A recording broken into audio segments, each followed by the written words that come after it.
The British film Trainspotting has become one of the most talked about and eagerly anticipated films of the summer.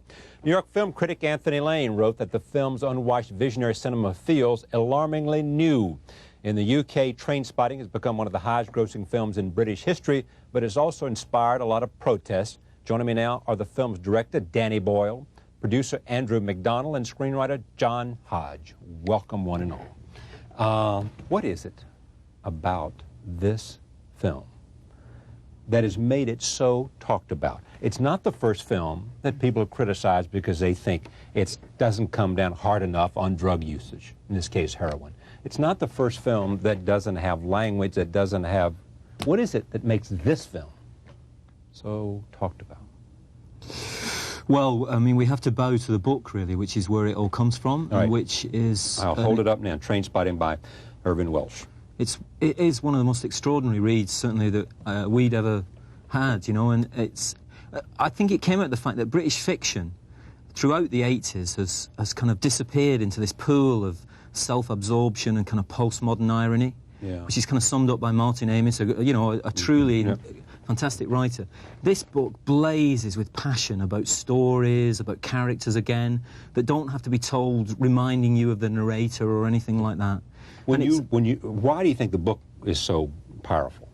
Because it's honest, really. I mean, I don't know how you, in the end, how you judge what is honest and what's not. How can you tell? But it just feels like you read it, and it blazes with honesty. And it's compelling and disturbing and revolting, and yet you want to continue with it. Compelling. Why compelling? Because it takes this group of people who have been sidelined, and we all do it, whether we're liberals or not. We sideline junkies. We basically say, you know, they're lower than human, really, now. Yeah. They're finished. Goodbye. And it kind of smashes them straight back into your field of vision and says, consider them again as human beings with all the complexity. You know, you mustn't just fix on them as being junkies, and that defines them. They have all the complexity and mayhem of anybody living through their 20s, you know, and early 30s. Was it hard to translate it to film, this book, to find the kind of connective tissue that would make it work as a movie? Well, Andrew and I thought it was a fantastic opportunity, but we didn't have to do the screenplay, which is, so we just kind of put as much pressure as possible on John. So, well, John, was it hard for you? Well, I wasn't very optimistic about it at first, because Irvin's book is a collection of short stories. That's how it was conceived, rather than as a novel. So there's no really clear narrative that runs through it, and there are fantastically entertaining diversions into the lives and into the minds of other minor characters. And I felt that to try and represent that was going to build a hopelessly complex film that would be really unfollowable for an audience. However, we spent a long time talking about it, and then we settled on who we felt was the key character. That's Mark Renton, who's eventually played by Ewan McGregor in the film, and he was the book's most articulate voice. And we decided to structure a sort of narrative around a period of his life, and so that everything that wasn't in the book that related to that journey we left out, really. Why the controversy? What do you think it is about it that makes it so? I think the thing that seems to have offended most people who've been offended, which tends to be in Britain, the right-wing press, has been the glamorization, or the supposed glamorization of heroin use. Heroin chic, as I think it's labeled even in the American press now. And I think there is a certain truth about that. Heroin does seem to have been on the rise. People seem to be taking it again. Take the best orgasm you ever had, multiply by 1,000, and you're still nowhere near it being heroin. That glamorizes it right there, doesn't it? But it's also being honest about it, I think, to a certain degree, because it shows both sides. That's what people. A lot of people who criticize it never went to see the film. And what we tried to show was that I think it's undeniable, a medical fact. John's a doctor, he can tell you that heroin has some positive attributes and is used in medicine every day. And it also has, especially if it's used long-term. But the film has nothing to do with the positive uses of heroin. No, anyone who seeks to discredit the film could selectively quote from it to make it look as though it's glamorizing heroin. The truth is that we spoke honestly about it, and we acknowledged that the characters have a reason for what they do. They start off taking heroin because it feels good, and then we acknowledge the truth of what happens to them when they go on taking it, which is pretty tragic, and the consequences are played out in full.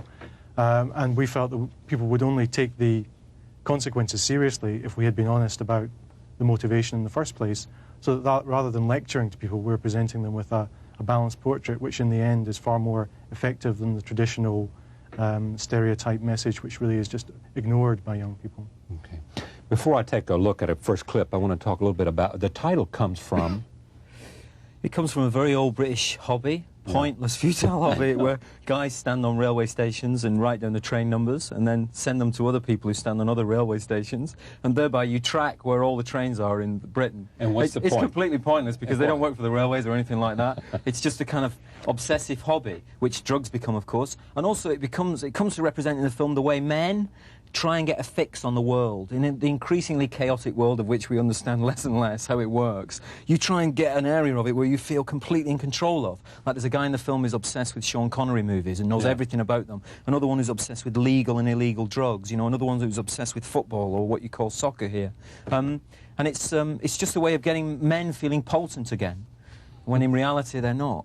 Right. So I want you to set this up for me. This is where Tommy tries to get Renton and Spud and Sick Boy to wander Scotland's great outdoors, with him claiming it will make them proud to be Scottish. Need we know more? No, just watch the clip, I guess. All right, here it is. Roll tape. Beyond the life-affirming thing, what else do you want to come away with the audience about this? I mean, are you saying something about heroin?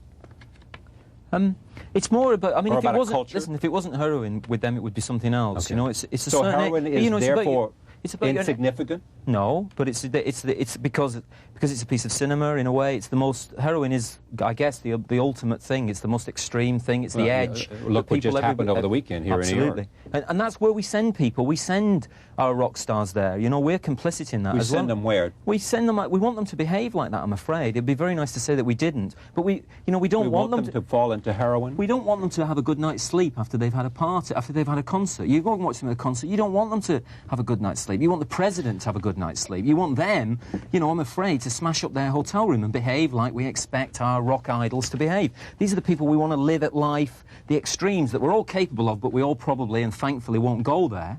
But you want a certain group of people, their entertainers, the actors, to go there for you and be like that. And you watch it in the cinema and then you go home, you know, safely. And make all the normal decisions. So there's a vicarious thing with rock stars and with film. Yeah, of course. All cinema is vicarious. It's a vicarious pleasure to watch or experience. Yes, it takes you into another world that you perhaps never actually want to go to personally, but allows you to watch it. I mean, that's the secret of so much cinema. Yeah. And you feed off that. We all feed off that pain and joy sometimes. You know, everybody does that. It's very... And people who pretend they're making realist films are actually still making films that provide nothing more than vicarious sort of pleasure for their audiences. Did making this film make you want to try heroin? We had an amazing bunch of people helping us who were ex-drug addicts, who formed their own recovery group with no government help, no methadone substitution. They'd done it through this human spirit, which somehow, in the depths, they'd managed to rekindle. And their awe and respect of this drug, which they give up day by day, they know it's always there. If they have a crisis, they might tipple back to it. Their respect for it made you think that to tinker with it in a kind of method acting kind of way would be such an insult to what they'd gone through, really. And they could tell us everything you needed to know about it, you know, and all the kind of details of use and all that kind of stuff, you know. Did you have to, I mean, you have a expected cold turkey thing here, scene. That necessary? You think you wanted to say something, or it just was a scene that made sense to have in the film?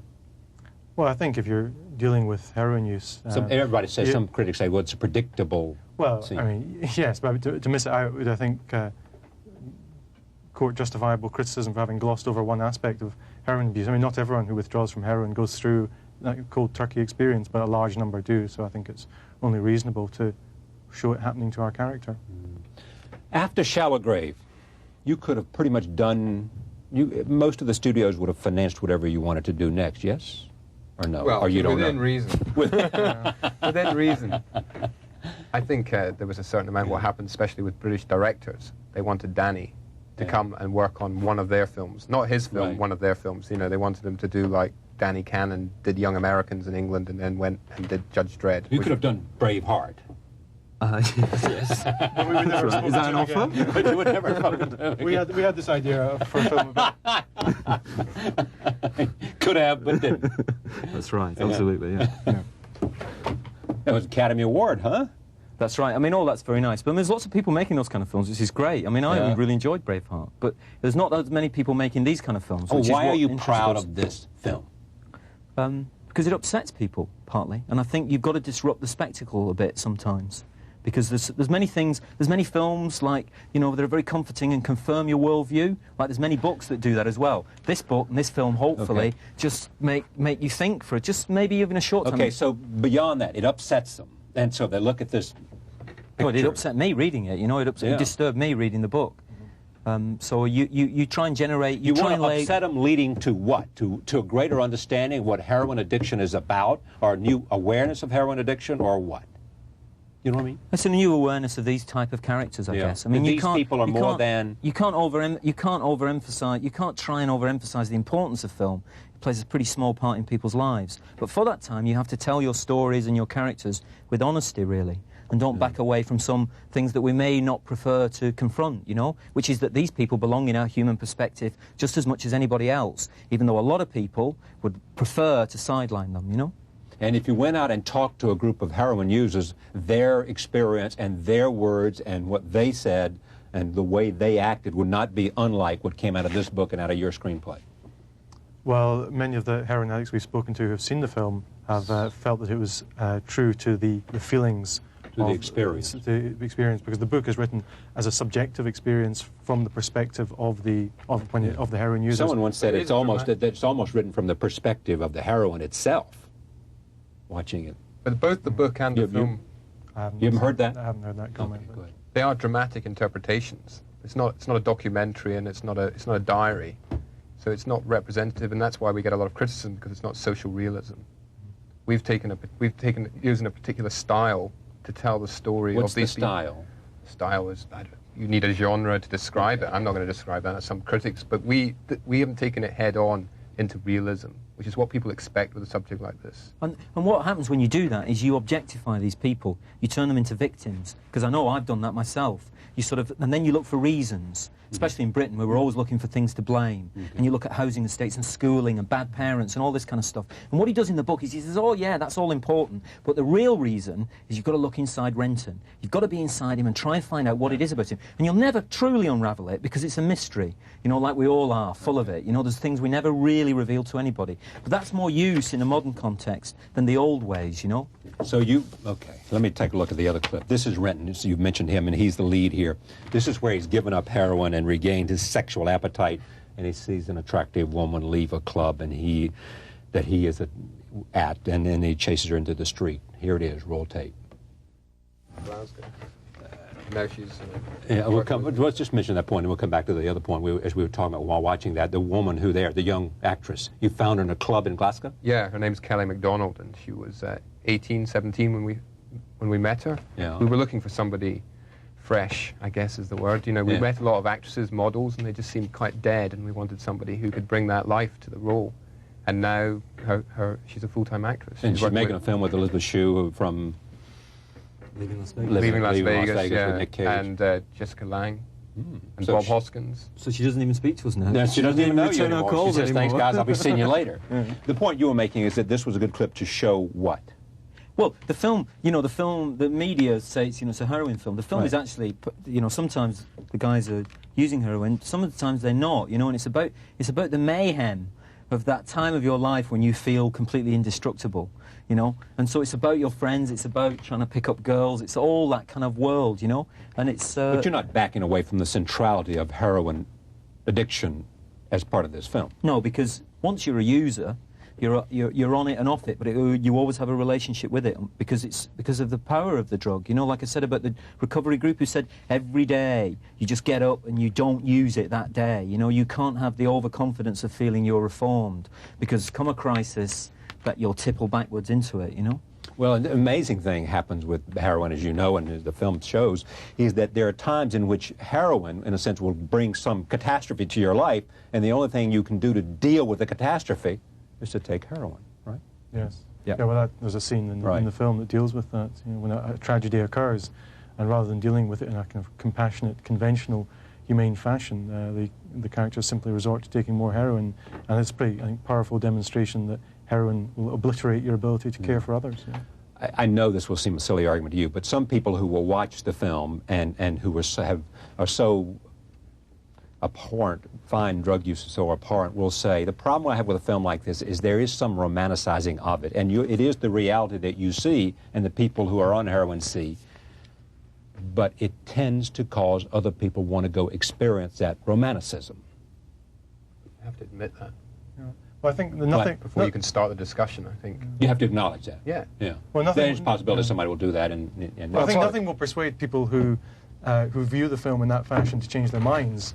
I mean, we didn't set out to encourage people to take heroin, of course, and we have met large numbers of people who've felt totally repelled by the portrayal of the drug in the film, in the sense that made them want to avoid it at all costs. Yeah. So, what happened to make heroin usage become so popular again? Or am I wrong, we just didn't hear about it? I think it's such an awesome kind of drug, which fortunately only a very small number of people ever get involved with. I think it's always there, really, and what tends to change is the media tend to focus on the kind of tip of the iceberg. The iceberg always floats there, unfortunately, I think that's the nature of it as a drug, really. I mean, it probably changes through supply and demand and those factors, world factors, but I think it's always there with you. The heroin, the period that Irvin's writing about in Edinburgh in Scotland, where the book is set and the film is set, was extreme heroin use. It was also the beginning of AIDS in Scotland at that time, and Edinburgh became the capital of Europe of AIDS and heroin usage. And heroin usage. But now there's no heroin there at all. Nobody knows why. Nobody knows. But Glasgow, which is perhaps the city where you would expect it to be, which is the sort of Detroit of Scotland or whatever, the industrial city, which has been ravaged by closing of industrial works, it's rife. It's terrible. Absolutely, it's a real problem. But Edinburgh, it's not. No. Are you three going to always work together? Is there some magic here about this trio?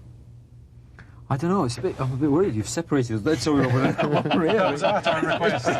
Oh yes, it's a Braveheart business. Yeah. It's a Braveheart business, right? I mean, after you said that, we've enjoyed working together, and we're planning to make another film this year. A comedy, may I suggest? Yes.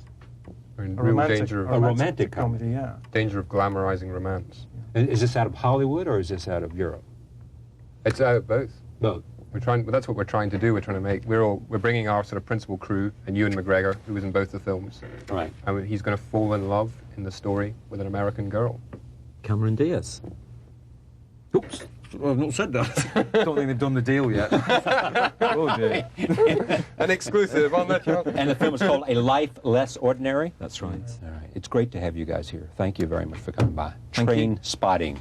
Everybody's talking about this film. It's being written about here. This happens to be Time Out, but if you look at New Yorker, New York Magazine here in this city, and Time and Newsweek, they're all talking about it. Everybody has an opinion about it, and when there is that much talk, most people want to go find out what all the conversation is about. Trainspotting is the film. We'll be right back.